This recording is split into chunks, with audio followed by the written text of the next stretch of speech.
আসসালামু আলাইকুম রাহমাতুল্লাহি ওয়া বারাকাতুহু। সুপ্রিয় সম্মানিত দর্শক শ্রোতা, আশা করি মহান রব্বুল আলামিনের দয়ায় আপনারা সকলেই ভালো আছেন। প্রিয় দর্শক, আজকে হজরত উসমান রাদিয়াল্লাহু তাআলা আনহু থেকে একটি ঘটনা বর্ণনা করব।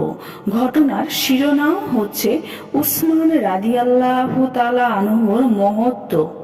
আসুন ঘটনাটি শুরু করা যাক।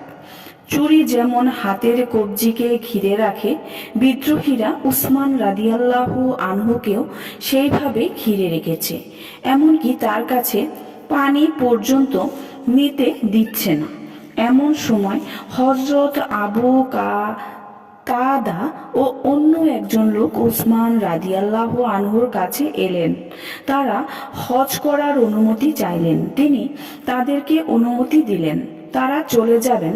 এমন সময় দেখলেন উসমান রাদিয়াল্লাহু আনহুর পাশে হযরত হাসান রাদিয়াল্লাহু আনহু দাঁড়িয়ে আছেন। তিনি উসমান রাদিয়াল্লাহু আনহুকে উদ্দেশ্য করে বলছেন, আমিরুল মুমিনিন, আমি আপনার সামনে দাঁড়িয়ে আছি। আপনি আমাকে আদেশ করুন, আমি তাদের গর্দান থেকে মাথা আলাদা করে ফেলব। উসমান রাদিয়াল্লাহু আনহু বললেন, ভাতিজা, তুমি আত্মীয়তার সম্পর্ক রক্ষা করেছো, তোমার দায়িত্ব তুমি পালন করেছো। বিদ্রোহীরা আমাকে ছাড়া অন্য কাউকে চায় না। আল্লাহর শপথ, আমি মুমিনদেরকে যুদ্ধের দিকে ঠেলে দিতে চাই না, বরং আমি নিজেকে বিলিয়ে দিয়ে মুমিনদের নিরাপদে রাখতে চাই। এরপর জনৈক্য সাহাবী বললেন, আমিরুল মুমিনিন, যদি আপনার কিছু হয়ে যায় তাহলে আপনি আমাদেরকে কি আদেশ দিয়ে যাচ্ছেন?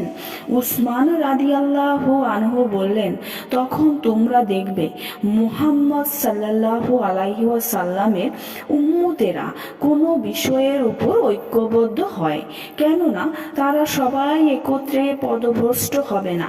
তোমরা সব সময় দলের সাথে থাকবে।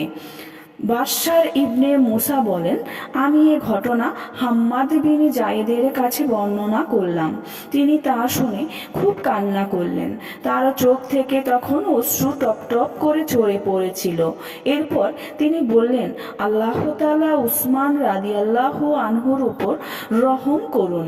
তিনি 40 দিন যাবৎ অবরুদ্ধ ছিলেন, কিন্তু তবুও এমন কোনো কথা তার থেকে প্রকাশিত হয়নি যা বিদ্রোহীদের জন্য দলিল হবে। সুপ্রিয় সম্মানিত দর্শক শ্রোতা, আজকের ঘটনাটি এই পর্যন্তই। ঘটনাটি যদি ভালো লেগে থাকে অবশ্যই চ্যানেলটি সাবস্ক্রাইব করবেন, লাইক করবেন, কমেন্ট করবেন এবং বেশি বেশি শেয়ার করে দিবেন। সবাই ভালো থাকবেন। আল্লাহ হাফেজ।